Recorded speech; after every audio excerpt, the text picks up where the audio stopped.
Forgiveness after pornography. This is a big topic, and I want to cover it.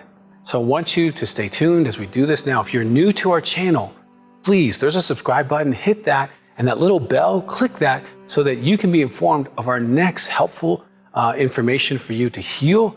Very important. But if you've experienced pornography in your relationship and it's caused you pain, please ask a question. There's this whole box underneath the screen right here. Use it. Say, Dr. Weiss, here's what's going on with me. How can I get through this? This hurts. I don't know what to do. I'm comparing myself. Will he ever love me? Will I ever be enough? You got lots of questions. You're experiencing partner betrayal trauma. So please ask a question and stay tuned.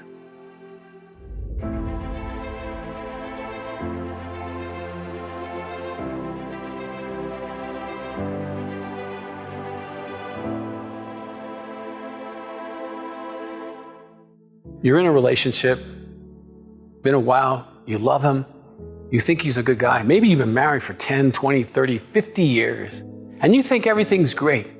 And then you find the pornography on his cell phone, on his computer, or some other issue. And you've talked about it maybe before, or this is your first time. And it's like, oh my God, who am I married to? Who is this man? I thought we had a good sex life. I thought things were okay. Why is he looking at pornography? Why is he looking at someone younger? Maybe a different type of body. Why is he looking at that particular situation? That's gross to me, Dr. Weiss. It makes me sick. I clicked on it and I just want to puke. I actually balled up and cried for hours. All kinds of trauma can happen when porn enters your life through the person you're committed to, or your husband, or your wife even. It's like, what's going on? This isn't who we are. And you're hurt. You're traumatized. And actually, that's statistically valid. We did research. If you go to partnerbetrayaltrauma.org, there's a book, video, all that stuff there on the trauma that you've gone through. And it's legit. PTSD, depression, physiological consequences, definitely watch that. And if the person wants help, that's a whole other topic, but we'll get to that. But your heart's been hurt. Your sexuality's been hurt. Your trust has been violated. Now, all that can be restored. You can heal, and I really recommend you get in a support group or one of our phone groups, or take some next steps, get the video on the partner betrayal trauma, get support for yourself. But this whole issue about forgiveness is going to come up, especially if he's like one of those guys like, well, just forgive me, forgive me, forgive me. And it's like all over, we're good, right? And doesn't realize that you've got all these bullets still inside of you. And you may say the words, but it could still be a process for you. First of all, I want you to be okay with it being a process. Forgiveness is different than trust. Trust is, I'm going to give all of myself back to you as if it never happened, and we're going to be good, and I'm going to do that. Well, that's a different journey.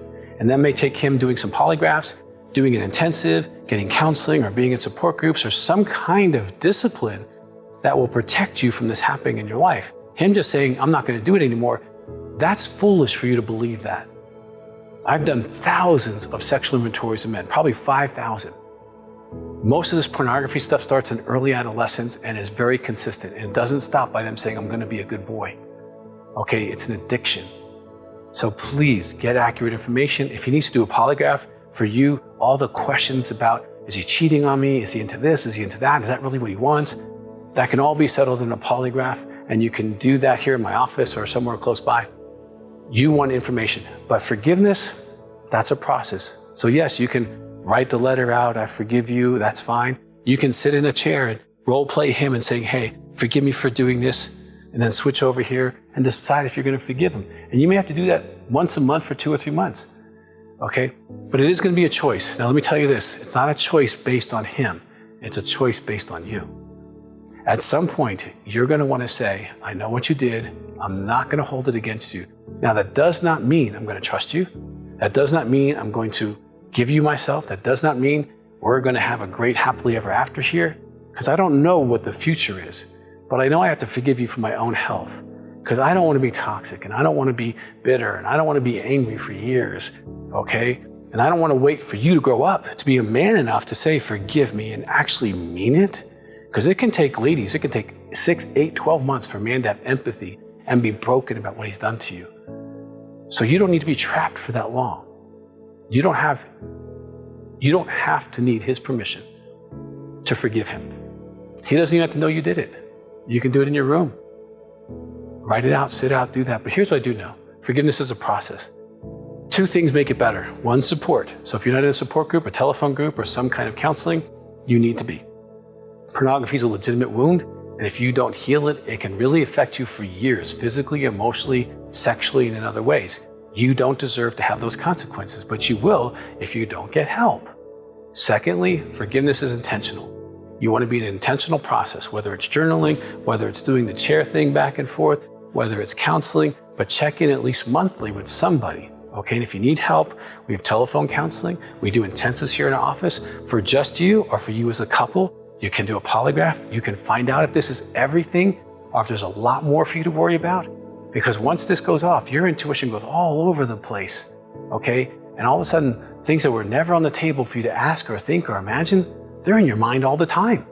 And you still have to raise your kids or take care of business or, go to work or do other things. And you don't need all this noise in your heart and your head. So please, I'm going to validate that you've been hurt, you've been traumatized. You now have to take responsibility for that, and forgiveness is part of it. But be patient with yourself. Let it be a process, but it will be a choice eventually, but not based on whether they're worthy of it or that they're trustworthy. It's going to be a choice when you decide that you want to be free from that.